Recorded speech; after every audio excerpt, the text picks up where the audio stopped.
नमस्कार, आप देख रहे हैं खबर 100। में हूं आपके साथ राहुल मौर्य। आइए रुख करते हैं इस वक्त की बड़ी खबरों की ओर, लेकिन उससे पहले एक नजर हेडलाइंस पर। देश के हरदा के युवाओं ने अयोध्या में रचा इतिहास। 125 क्विंटल अनाज से बनाई पेंटिंग में दर्शाए राम, जानकी और हनुमान जी।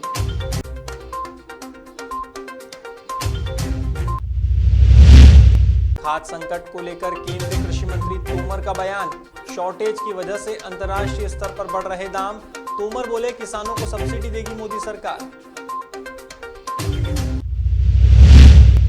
यूपी में हापुड़ पुलिस की ताबड़तोड़ कार्यवाही। 4 शातिर लुटेरों को किया गिरफ्तार। मुठभेड़ में एक लुटेरा हुआ घायल।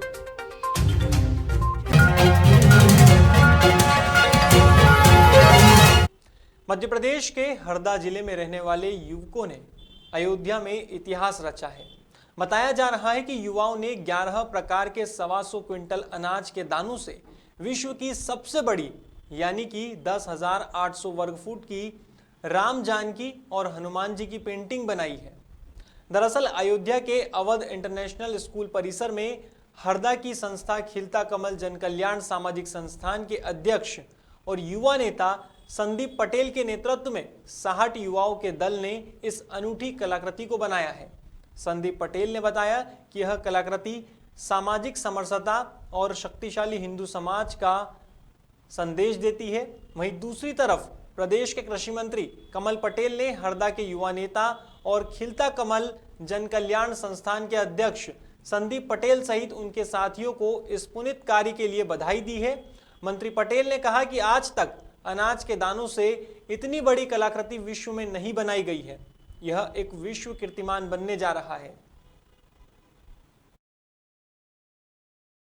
अयोध्या में भगवान श्री राम दरबार की कलाकृति हरदा के हमारे एक कलाकार भाई सतीश गुर्जर, संदीप पटेल, उनकी पूरी टीम खिलता कमल सामाजिक सेवा संस्थान मध्य प्रदेश के तत्वाधान में ये बनाई जा रही है। अयोध्या में हरदा से 60 बेटे बेटियां हमारे युवक युवती वहाँ गए हैं और लगातार 3-4 दिन से इस कलाकृति बनाने में लगे हैं।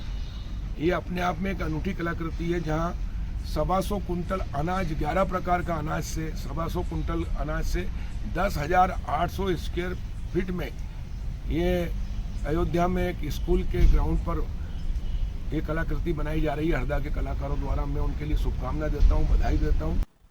रविवार को केंद्रीय कृषि मंत्री नरेंद्र सिंह तोमर ने विभिन्न मुद्दों पर मीडिया से बात की है। सबसे पहले उन्होंने प्रदेश में बढ़ते खाद्य संकट को लेकर कहा कि खाद का थोड़ा शॉर्टेज है, इसलिए अंतर्राष्ट्रीय स्तर पर खाद के दाम बढ़ रहे हैं। ऐसे में किसानों को सब्सिडी देने के लिए मोदी सरकार काम कर रही है। जल्द ही किसानों को राहत मिलेगी। इसी बीच मंत्री तोमर से कृषि कानून और किसानों के आंदोलन पर भी सवाल किया गया। तभी उन्होंने बताया कि किसानों के हित के लिए किसान कानून लाया गया है। वैसे तो देश भर के अधिकतर किसान बिल के समर्थन में हैं, लेकिन कुछ लोगों का बिल को लेकर मतभेद है। ऐसे में संवेदनशीलता के साथ उनसे बातचीत की जा रही है और उनके प्रस्तावों पर भी विचार मंथन जारी है। सामान्य तौर पर डीएपी फर्टिलाइजर का थोड़ा शॉर्टेज है, क्योंकि हम डीएपी को इंपोर्ट करते हैं और उसके भाव भी बढ़े हैं। पिछले सीजन में जब भाव बढ़े थे तो एक बैग पर 1200 रुपये सब्सिडी देना मोदी जी ने निर्णय किया था, जिससे किसानों पर भार ना पड़े। और अभी फिर अंतर्राष्ट्रीय भाव बढ़ा तो 1650 रुपया प्रति बैग डीएपी पर सब्सिडी देने का निर्णय हुआ है और डीएपी को मंगाया जा रहा है और कोशिश की जा रही है कि डीएपी की आपूर्ति ठीक से की जाए। लेकिन मैं आपके माध्यम से किसानों को आग्रह करना चाहता हूं कि डीएपी आ रहा है और डीएपी मिलेगा, लेकिन हम सब लोगों को जो विकल्प हैं उन विकल्पों का भी उपयोग करते रहना चाहिए। हाल ही में मध्य प्रदेश के पूर्व मुख्यमंत्री और राज्यसभा सांसद दिग्विजय सिंह ने प्रदेश के मुख्यमंत्री शिवराज सिंह चौहान को एक पत्र लिखा है। दिग्विजय सिंह ने इस पत्र में किसानों को गुणवत्ता युक्त अच्छा बीज मिले, इस बात को सुनिश्चित करने पर जोर दिया है। उन्होंने मुख्यमंत्री से कहा कि प्रदेश के किसानों की आय दोगुनी करने के लिए मुख्यमंत्री 2005 से लगातार बातें कर रहे हैं, लेकिन आज तक प्रदेश के किसानों की आय दोगुनी नहीं हुई है, बल्कि किसान कम आय की वजह से लगातार कर्ज के बोझ के नीचे दब रहा है। उन्होंने कहा कि और भी कई कारण हैं जिनकी वजह से किसान तरक्की नहीं कर पा रहा है। उनमें से एक सबसे बड़ा कारण गुणवत्तापूर्ण बीज का नहीं मिलना है।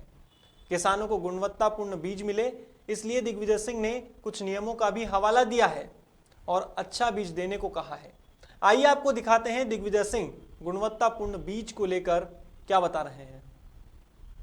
किसी भी किसान की खेती के लिए बीज बहुत ही महत्वपूर्ण होता है और इसीलिए जब मैं कृषि मंत्री बना था तो हमने उत्तम बीज की व्यवस्था हो उसके लिए सीड सर्टिफिकेशन एजेंसी का गठन किया था। सीड फार्म कॉरपोरेशन की व्यवस्था की थी ताकि अच्छा बीज किसानों को मिल सके और उसको हम लोगों ने लिंक किया था एग्रीकल्चर यूनिवर्सिटीज़ के साथ और उनके कृषि कॉलेज के साथ, ताकि जो अच्छी नए वैरायटीज़ आती हैं उनका बीडर सीड तैयार किया जाए और बीडर सीड तैयार करने के बाद उनका सर्टिफिकेशन हो और सर्टिफिकेशन के बाद ही उन्हें अच्छा बीज किसानों को दिया जाए। हापुड़ में बाबूगढ़ थाना पुलिस और एसओजी की टीम को बड़ी सफलता मिली है। यहां चेकिंग के दौरान पुलिस और शातिर लुटेरों में मुठभेड़ हुई, जिसके बाद एक घायल सहित 4 शातिर लुटेरे पुलिस के हत्थे चढ़े हैं। इस कार्यवाही में पुलिस ने आरोपियों के पास से एक टाटा मैजिक, 3 तमंचे, कारतूस और अन्य सामान बरामद किया है। फिलहाल पुलिस आरोपियों से पूछताछ कर रही है।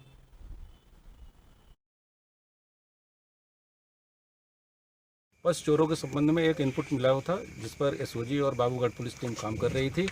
आज चेकिंग के दौरान कुचेसर चोपला से किठौर रोड पर पुलिस ने कुछ संदिग्ध वाहनों का पीछा किया। उसके बाद उनकी मुठभेड़ हो गई।